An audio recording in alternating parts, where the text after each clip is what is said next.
और आपको बताएं, chairman Pakistan restaurants unity association Aamir Rafiq Qureshi की federal secretary ministry of national health services regulations and coordinations Aamir Ashraf Khawaja से इस्लामाबाद में मुलाकात हुई।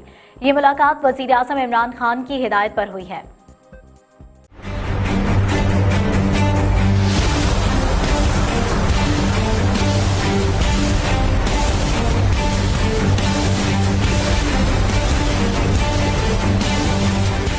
पाकिस्तान रेस्टोरेंट्स यूनिटी एसोसिएशन के चेयरमैन आमिर रफीक कुरैशी ने 11 फरवरी को वजीर आजम साहब को खत लिखा था। खत में रेस्टोरेंट्स इंडस्ट्री के साथ नारमा सलूक की बाबत इंसाफ की अपील की गई थी। मुलाकात की दावत वजीर आजम इमरान खान की हिदायत पर 13 फरवरी को दी गई। मुलाकात आज दोपहर को हुई, जिसमें chairman Pakistan restaurants unity association Aamir Rafiq Qureshi ने सेक्रेटरी हेल्थ से रेस्टोरेंट्स की इंडोर डाइनिंग के हवाले से मौसर गुफ्तगू की।